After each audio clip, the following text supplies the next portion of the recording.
आज के समय में कौन नहीं चाहता ज्यादा से ज्यादा पैसे को कमाना, पर ऐसा क्या है कि इंसान पैसों से दूर होता जा रहा है। हम चाहते तो हैं कि पैसा हमारे पास रुके, पर रुकता नहीं। क्या वाकई आप तेजी से अमीर होना चाहते हैं तो वो काम करना पड़ेगा जो एक अमीर और सक्सेसफुल इंसान करते हैं। आपको वो सब कुछ त्यागना होगा जिसको जाने अनजाने में पहले से करते आ रहे हैं, क्योंकि उस काम को करके अभी तक वो शोहरत, वो नाम, वो पैसा आपने नहीं बनाया है, तो उसको बदलना ही होगा। बदलाव की शुरुआत अभी करें। वीडियो को लाइक और चैनल को सब्सक्राइब करें तथा अपने दोस्तों में शेयर करें। पैसे को कमाना एक बात है, लेकिन उसको मैनेज करके रखना एक बात है। बहुत सारे लोग हैं पैसा तो खूब कमाते हैं, लेकिन सही तरीके से इस्तेमाल नहीं करने की वजह से कर्जों में दबे रहते हैं। बैंक का ईएमआई, क्रेडिट कार्ड व साहूकार के कर्जों से अगर पैसों को सही ढंग से यूज करना सीख लिए तो ये मेरा वादा है आप लोगों के साथ, आपको सक्सेस होने से कोई रोक नहीं सकता। जल्दी से जल्दी अमीर होने और पैसे को बचाने का जो पहला रूल है वह है स्पेंड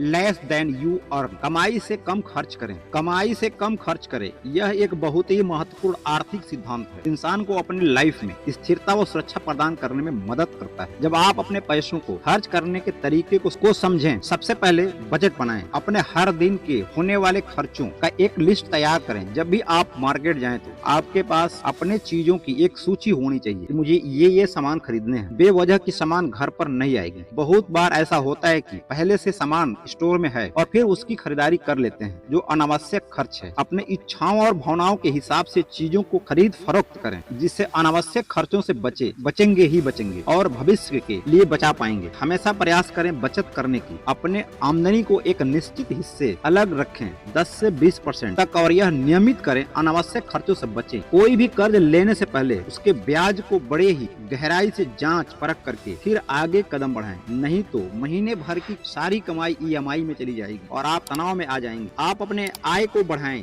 2 गुना 4 गुना, यानी कि अधिक से अधिक बढ़ाएं। अधिक से अधिक बढ़ाने का प्रयास करें और नए नए अवसरों का तलाश करें। इसी क्रम में दूसरा जो सबसे अच्छा तरीका है वह है फाइनेंशियल डिसिप्लिन, वित्तीय अनुशासन। पैसों का सही ढंग से प्रबंधन करें। अपने लक्ष्यों को प्राप्त करने के लिए नियमित रूप से अनुशासन पूर्वक कदम बढ़ाएं। यह आपके खर्चे, बचत, निवेश और उधारी के सभी पहलुओं में आत्मनिर्भर बनाएगा। फाइनेंशियल डिसिप्लिन अपनाने से आप अनियंत्रित खर्चों से बच सकते हैं और भविष्य में पैसों की सुरक्षित कर सकते हैं। इसके कुछ बेसिक्स रूल्स हैं जिसको हम जानते हैं। Number 1, create and follow A budget. एक बजट बनाएं और उसका सख्ती से पालन करें। फाइनेंशियल डिसिप्लिन का यह पहला कदम है। Point number 2, spend according to need not wants. Financial discipline में अपनी इच्छाओं को नियंत्रित करना बेहद जरूरी है। कभी कभी हम सब भावनात्मक रूप से प्रभावित होकर गैर जरूरी चीजों पर पैसा खर्च कर देते हैं, जिससे बाद में पैसों को लेकर संकट का सामना करना पड़ता है। खर्च करने से पहले अपने आप से पूछे कि वाकई इस चीज की जरूरत है।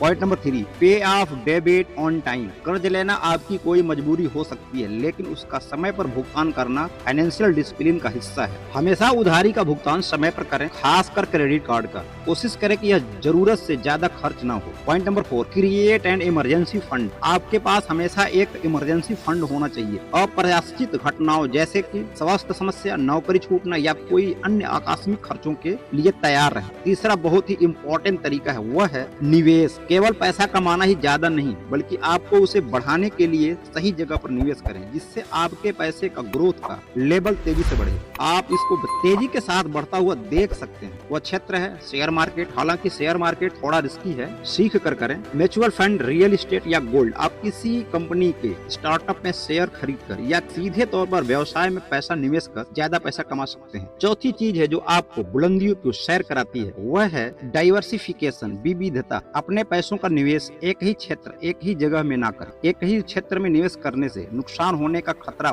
बना रहता है, इसलिए अलग अलग क्षेत्रों में निवेश करें, जिसके वजह से एक जगह से नुकसान होगी तो दूसरी जगह से फायदा, जिससे भरपाई हो पाएगा। किसी एक कंपनी, एक व्यवसाय, अपने उत्पादों, सेवाओं, बाजारों की विविधता बनती है, जिसके वजह से किसी एक विशेष बाजार या उत्पाद पर निर्भर नहीं रहना। उदाहरण के तौर पर आप टेक्सटाइल कंपनी या अगर फार्मास्यूटिकल्स में निवेश करते हैं तो यह बिजनेस डाइवर्सिफिकेशन कहलाता है। डाइवर्सिफिकेशन का मुख्य उद्देश्य है आपके पैसों को जोखिम संतुलित करता है और लंबे समय तक लाभ सुनिश्चित करता है, जिसके वजह से पैसों को बचाने में महत्वपूर्ण रोल प्ले करता है। आखिरी व पांचवा चीज है फाइनेंशियल एजुकेशन। फाइनेंशियल एजुकेशन का मुख्य उद्देश्य है लोगों को वित्तीय जानकारी और कौशल सिखाना, ताकि वे समझदारी से आर्थिक फैसलों को ले सकें और अपने धन का सुनिश्चित तरीके से प्रबंधन कर सकें, जिसके तहत आप एक बजट बनाते हैं, अपनी आय व खर्चों का लेखा जोखा रख सकें और अपने बचत व अनावश्यक खर्चों से बच पाते हैं। रिटायरमेंट का प्लानिंग, भविष्य में आर्थिक स्वतंत्रता के लिए रिटायरमेंट की योजना बनाएं, जिसमें पेंशन व अन्य दीर्घकालीन निवेश को शामिल करें। टैक्स प्लानिंग, टैक्स की सही जानकारी अपने वकील से लेकर सही ढंग से टैक्स बचाने के उपाय के बारे में समझें। फाइनेंशियल गोल सेट करें, वित्तीय लक्ष्य निर्धारित करें, जैसे घर खरीदना, शिक्षा के लिए बचत करना या बिजनेस शुरू करना, और इन लक्ष्यों को प्राप्त करने की योजना बनाना, जिससे आपके जीवन में सुख समृद्धि लाने में मदद होगी। आप अपने पैसों को बचाएं, निवेश करें और आगे की तरफ ग्रोथ करें। आई होप ये वीडियो आपको पसंद आई।